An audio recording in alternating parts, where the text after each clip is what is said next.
نحمده ونصلي على رسوله الكريم اما بعد فاعوذ بالله من الشیطان الرجیم بسم اللہ الرحمن الرحیم۔ ہماری آج کی گفتگو کا موضوع ہے غم سے نجات کیسے۔ اللہ تعالیٰ نے انسان کو پیدا کیا اور اس کے اندر طرح طرح کے جذبات رکھے۔ یہ انسان ہی ہے جس کے اندر خوشی کے احساسات بھی ہیں اور غم کے احساسات بھی۔ خوشی کب ہوتی ہے انسان کو؟ عموماً اس وقت جب کوئی کام اس کی مرضی کے مطابق ہوتا ہے یا پھر اسے کوئی پسندیدہ چیز ملتی ہے۔ اور غم کب ہوتا ہے؟ جب کام انسان کی مرضی کے خلاف ہونے لگتے ہیں، اس کی خواہشات کی تکمیل نہیں ہوتی، اس کی مرضی پوری نہیں ہوتی، یا کوئی پسندیدہ چیز ہاتھ سے چلی جاتی ہے۔ ایسے میں انسان پھر کیا کرے؟ آج کی دنیا میں بہت سے لوگ مختلف طرح کی محرومیوں کا شکار ہو کر ڈپریشن میں مبتلا ہو جاتے ہیں۔ ڈپریشن آج کی دنیا کا ایک بہت بڑا اور گھمبیر مسئلہ بنتا چلا جا رہا ہے۔ تو آئیے آج کچھ ایسی باتوں کے بارے میں سوچتے ہیں، کچھ ایسے نکات اپنے سامنے رکھتے ہیں جن پر عمل کر کے کافی حد تک غم سے نجات پایا جا سکتا ہے۔ سب سے پہلی چیز ایمان کی مضبوطی ہے، اللہ تعالیٰ کی ذات پر یقین اور توکل، اس کی قدرت پر بھروسہ کہ ہر چیز اس کے اختیار میں ہے۔ وہ کن کہہ کے سب کچھ کر سکتا ہے، نفع و نقصان سب اسی کی طرف سے ہوتا ہے۔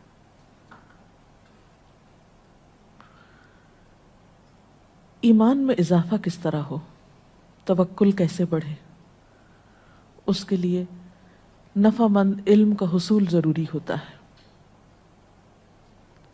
انسان اچھی باتوں کو سیکھنے کی طرف متوجہ ہو۔ علم نافع انسان کا سینہ کھلا کر دیتا ہے، اس کے دل میں وسعت آنے لگتی۔ اچھی کتب کا مطالعہ انسان کو اچھی کمپنی فراہم کرتا ہے، انسان کی سوچ کو بدل دیتا ہے۔ اسی طرح ذکر کی کثرت اور خصوصی طور پر استغفار۔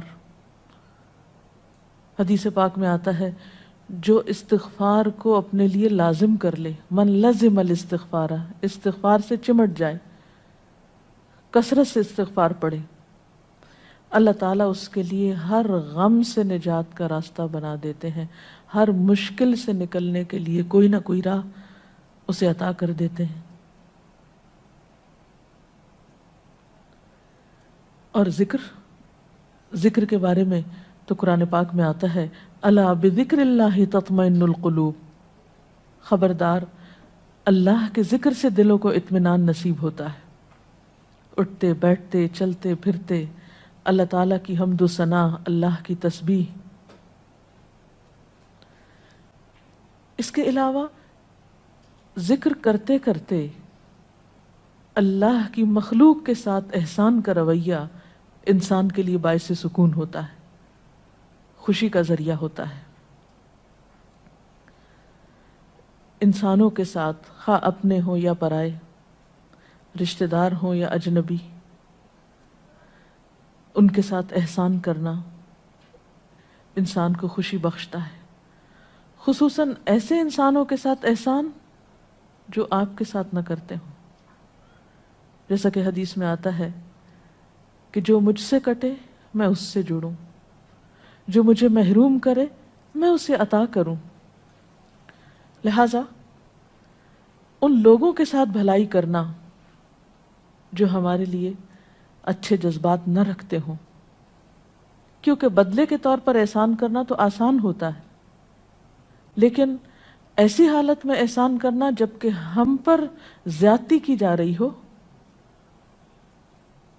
کرنا تو مشکل ہوتا ہے، لیکن اس کے نتیجے میں انسان کو ایک بے پایاں مسرت نصیب ہوتی ہے، ایک بہت گہری ٹھنڈک کا احساس ہوتا ہے، اور یہ کام وہی کر سکتا ہے جو جرت رکھتا ہو۔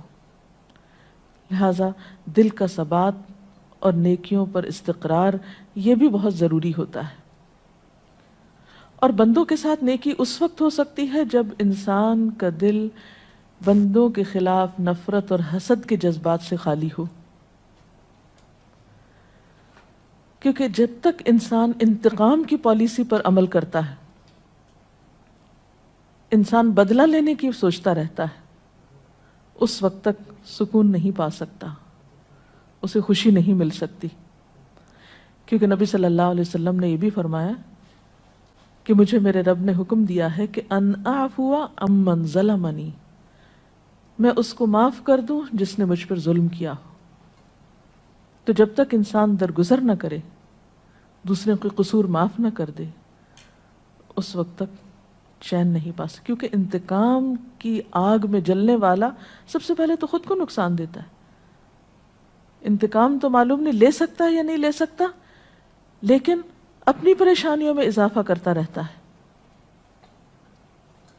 اسی طرح ڈپریشن سے نجات کے لیے یہ بھی ضروری ہے کہ ہم اپنی زبان کی حفاظت کریں، فضول باتیں، فضول گفتگو اور لغویات سے پرہیز کریں، ہر معاملے میں اعتدال سے کام لیں، محبت ہو یا نفرت ہو۔ پھر اسی طرح یہ فارغ رہنے سے بچیں، کیونکہ جو شخص فارغ ہوتا ہے، جس کے پاس کوئی کام نہیں ہوتا، جس کی زندگی میں کوئی مقصد نہیں ہوتا، جو شخص سٹرگل نہیں کرتا، ہارڈ ورک نہیں کرتا، محنت نہیں کرتا، وہ شخص کبھی بھی غم سے نجات نہیں پا سکتا۔ پھر اسی طرح یہ بات بھی ضروری ہے کہ انسان آج میں رہے، ماضی میں جو ہو چکا سو ہو چکا، وہ تو ہاتھ سے جا چکا، وہ واپس نہیں آ سکتا۔ پچھلا لمحہ جو گزر گیا آپ اس کو پلٹا نہیں سکتے، اس کے لیے کیا ہے کہ آپ آج میں رہنا سیکھیں اور کل کی فکر نہیں کریں، کیونکہ کل آپ نے دیکھا ہی نہیں، کل تو اندھیرے پردے میں ہے، نہ ماضی آپ کے ہاتھ میں، نہ مستقبل آپ کے ہاتھ میں ہے، آپ کے ہاتھ میں آج ہے۔ اس آج کی قدردانی کریں، اس آج کی فکر کریں۔ اس وقت اللہ نے جو وقت دیا ہے، اس وقت اللہ تعالیٰ نے جو قوت، جو قدرت ہمیں عطا کی ہے، اس سے فائدہ اٹھائیں۔ ہم دیکھ سکتے ہیں، ہم بول سکتے ہیں، ہم اپنے بہت سے کام کر سکتے ہیں۔ ہمارے پاس اس وقت زندگی جیسی نعمت ہے، جب یہ نہیں رہے گی تو ہم کسی کام کے لائق نہیں رہیں گے۔ اس لیے جو آج ہے، جو اس وقت ہاتھ میں ہے، جو یہ لمحے ہیں، ان سے فائدہ اٹھائیں، ان کو انجوائے کریں، ان میں اپنی سوچ کو مثبت بنائیں۔ پھر اسی طرح نعمتوں کے معاملے میں اپنے سے کمتر کو دیکھیں، دکھوں کے معاملے میں اپنے سے اوپر والے کو دیکھیں کہ ہم سے زیادہ مشکل میں کون ہے۔ تو اس طرح دل میں شکر کے جذبات پیدا ہوں گے۔ پھر اسی طرح ایک اور اہم بات یہ ہے کہ دوسروں سے توقعات کم رکھیں، کیونکہ تمام انسان کمزور ہیں۔ ہم بسا اوقات کوئی شخص جو ہم سے ایک وقت میں اچھا سلوک کرتا ہے، ہم اس سے بہت بڑی توقع رکھ کے بیٹھ جاتے ہیں کہ وہ آئندہ بھی ہمارے ساتھ بہت کچھ کرے گا۔ دوسرے وقت میں وہ اس قابل نہیں ہوتا، وہ کسی مشکل یا کسی مجبوری میں ہو سکتا ہے۔ پھر جب ہماری توقع اس سے ٹوٹتی ہے، ہم پھر مایوسی کا شکار ہوتے ہیں، پریشانی کا شکار ہوتے ہیں۔ توکل اللہ کی ذات پر رکھیں، بھروسہ اس پر کریں، سب کچھ اس کے ہاتھ میں ہے، بندوں کے ہاتھ میں کچھ نہیں۔ جو کچھ بندوں کے ہاتھ میں اس سے مایوس ہو جائیں، کیونکہ بندے تو خود محتاج ہیں، صرف ایک اللہ ہی کی ذات ہے جو کسی کی محتاج نہیں۔ قرآن پاک میں آتا ہے یا ایھا الناس انتم الفقراء الی اللہ واللہ هو الغنی الحمید، اے لوگو تم سب اللہ کے محتاج ہو اور اللہ وہ بے نیاز ہے، تعریف والا ہے۔ اس لیے بندوں سے، خواہ قریبی دوست ہوں، رشتہ دار ہوں، وہ لوگ جو ہمارے ہمدرد ہوں، ان سب کو انسان سمجھیے۔ ان کی کمی کوتاہی پر ان کے خلاف دل میں غم، غصہ اور رنج رکھ کے نہ بیٹھیے، اس سے آپ کو خود نقصان ہوگا۔ اسی طرح ایسی کمپنی، ایسی صحبت سے بچنے کی ضرورت ہے، ایسے لوگوں سے بچ کے رہنے کی ضرورت ہے جن کی سوچ منفی ہو، جو نیگیٹیوٹی کا شکار ہو، کیونکہ جس طرح کے ماحول میں آپ بیٹھیں گے اس کے اثرات لازماً آپ پر ہوں گے۔ مفید باتیں سوچیے، مثبت باتیں سوچیے، پر امید رہیے۔ اسی طرح بسا اوقات ہماری پریشانیاں اور غم اس وجہ سے بھی ہوتے ہیں کہ ہم اپنی زندگی میں کاہلی، سستی وغیرہ کا شکار ہوتے ہیں۔ آج کی ذمہ داری آج نہیں پوری کریں گے، آج کا کام آج نہیں کریں گے، اس وقت کی نماز اس وقت نہیں پڑھیں گے، بعد کے لیے چھوڑ دیں گے، اچھا قضا پڑھ لیں گے۔ اللہ تعالیٰ نے نماز جیسی چیز ہم کو دے کر وقت کا پابند بنایا ہے۔ وقت پر اپنا کام ختم کریں، اپنے فرائض کو وقت پر مکمل کریں۔ تو جو لوگ اپنے کاموں میں تاخیر نہیں کرتے، آج کا کام کل پہ نہیں ڈالتے، وہ بھی بہت سی پریشانیوں سے بچے رہتے ہیں۔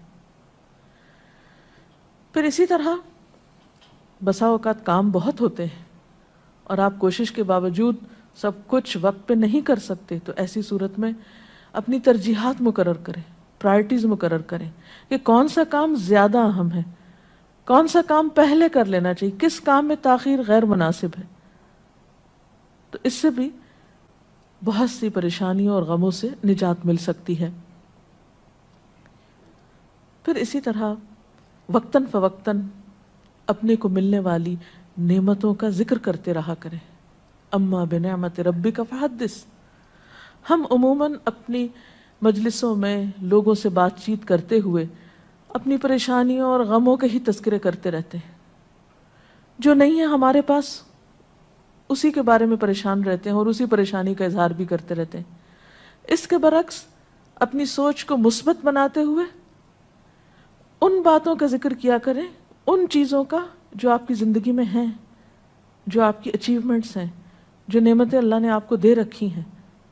تو اس سے آپ کے اندر ایک شکر کے جذبات پیدا ہوں گے اور وہ غم بھول جائیں گے جو آپ کو کچھ چیزوں کے نہ ہونے کی وجہ سے لاحق ہے۔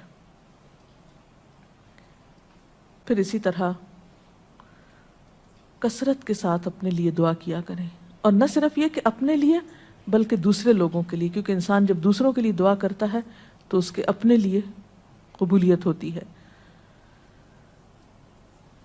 پھر لوگوں کا خوف دل سے نکال دیں۔ یاد رکھیں کوئی انسان نہ آپ کو نقصان دے سکتا ہے نہ فائدہ دے سکتا ہے۔ نفع اور نقصان صرف اللہ کے ہاتھ میں ہے۔ بسا اوقات ہم صرف توہمات کا شکار ہوتے ہیں، بلا وجہ لوگوں کا خوف اپنے دل میں رکھتے ہیں، حالانکہ ہم ان کی سوچ میں بھی نہیں ہوتے۔ ہم ایک ایسی بات سوچ رہے ہوتے ہیں جو دوسروں کے خیال میں بھی نہیں ہوتی۔ تو جتنا آپ لوگوں کے بارے میں حسن ظن رکھیں گے، ان کے بارے میں ان کے ظاہر پر معاملہ کرتے ہوئے ان کے ساتھ ان کے بارے میں اچھی سوچ رکھیں گے، اتنا ہی زیادہ آپ غم سے نجات پائیں گے۔ کیونکہ ہمارے بعض خدشات، بعض خوف بالکل بے بنیاد ہوتے ہیں، ان کی کچھ بھی حقیقت نہیں ہوتی۔ نبی صلی اللہ علیہ وسلم نے گمان کو سب سے جھوٹی بات بتایا۔ قرآن پاک میں بھی اللہ تعالیٰ فرماتے ہیں یا ایھا الذین آمنوا اجتنبوا کثیرا من الظن، اے لوگوں جو ایمان لائے ہو بہت زیادہ گمان کرنے سے بچو، فإن بعض الظن اسم، بعض گمان تو گناہ ہوتے ہیں۔ تو اس لیے محض گمان اور خیال کے اوپر اپنی زندگی کی عمارت قائم نہ کریں۔ پھر یہ بھی یاد رکھیں کہ ہر چیز قضاء و قدر سے ہے، اللہ نے تقدیر مقرر کر رکھی۔ ایک حدیث میں آتا ہے کہ ما اصابک لم یکن لیخطئک وما اخطأک لم یکن لیصیبک، جو تمہیں پہنچا وہ ہو نہیں سکتا تھا کہ تم سے خطا جائے، تمہیں ہی پہنچنا تھا، اور جو تم سے خطا ہو گیا ہو نہیں سکتا تھا کہ تمہیں پہنچے. تو بعض اوقات ہم صرف غم کس لیے کرتے رہتے ہیں کہ اوہ کاش یہ نہ ہوتا اور کاش وہ نہ ہوتا، کاش میں اس وقت پہنچ جاتا تو یہ چیز مجھ سے نہ جاتی یا مجھ سے مس نہ ہوتی یا میرے ہاتھ سے نہ جاتی. نہیں، وہ ملنی نہیں تھی آپ کو، وہ آپ کی تھی نہیں.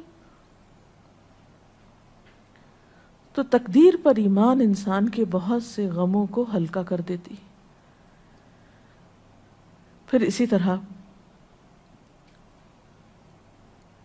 ایسے لوگوں سے بچیں یا ایسے لوگوں کے حال سے سبق سیکھیں، عبرت سیکھیں جن کی زندگی ناشکری میں گزری اور شکووں میں گزری اور انہوں نے کچھ بھی نہیں پایا. اگر آپ دوسرے لوگوں کے حال پر نظر ڈالیں تو دنیا میں آپ کو دو طرح کے لوگ نظر آئیں گے. ایک وہ جو شکر گزار ہیں اور آپ دیکھیں گے وہی خوشحال ہیں. خوشی کا راز اصل میں شکر کے اندر ہی ہے. اور دوسری طرف وہ دیکھیں گے آپ جو ہر وقت شکوے کرتے ہیں. یہ دونوں کردار آپ کے دائیں بائیں آگے پیچھے کہیں نہ کہیں آپ کو معاشرے میں نظر آئیں گے. کچھ لوگ ہر دم شکوے کرتے نظر آئیں گے، پھر آپ دیکھیے کہ ان کے پاس کیا ہے، انہوں نے کیا کمایا شکوے کر کر کے. اور کچھ لوگ ہیں کہ جس حال میں بھی وہ اللہ کا شکر ادا کرتے رہتے ہیں. تو ان دونوں کرداروں پر نظر ڈال کر عبرت حاصل کریں، جیسا کہ نبی صلی اللہ علیہ وسلم نے فرمایا کہ میری نگاہ عبرت کی نگاہ ہو، میں ہر ایک کے حال سے کچھ نہ کچھ سیکھوں. پھر یہ کہ کسی بھی تنگی اور تکلیف کے موقع پر یہ نہ بھولیں کہ ان مع العسر یسرا فان مع العسر یسرا، کہ ہر تنگی کے ساتھ آسانی ہے، ہر مشکل کے ساتھ آسانی ہے. جہاں کوئی تکلیف آئی ہے ضرور اس کے پیچھے کوئی اللہ کی حکمت. اللہ اپنے بندوں پہ ظلم کرنے والا نہیں ہے. اگر کہیں مشکل ہے تو اسی میں سے کوئی نہ کوئی آسانی کی راہ بھی نکلتی ہوگی. جیسے کہ ایک روایت میں آتا کہ ہر دا کے ساتھ دوا بھی ہے، یعنی ہر بیماری کا علاج موجود ہے، ہر مشکل کا حل موجود ہے. لیکن ان سب چیزوں کے لیے صبر چاہیے. مثلا بیماری آتی ہے تو ایک دم نہیں جا سکتی، اب علاج کے باوجود آپ کو انتظار کی ضرورت ہے. اور پھر یہ کہ تنہائی کے کچھ لمحات میں اپنے رب سے باتیں کیا کیجیے، اپنے سارے دکھ، اپنے سارے شکوے اس ذات کو سنائیں جو آپ کا راز فاش نہیں کرے گی. اس اللہ کے سامنے اپنے دکھ اور تکلیف رکھیں کہ جو ہر آن آپ کی مدد کے لیے حاضر ہے. نہ وہ سوتا ہے، نہ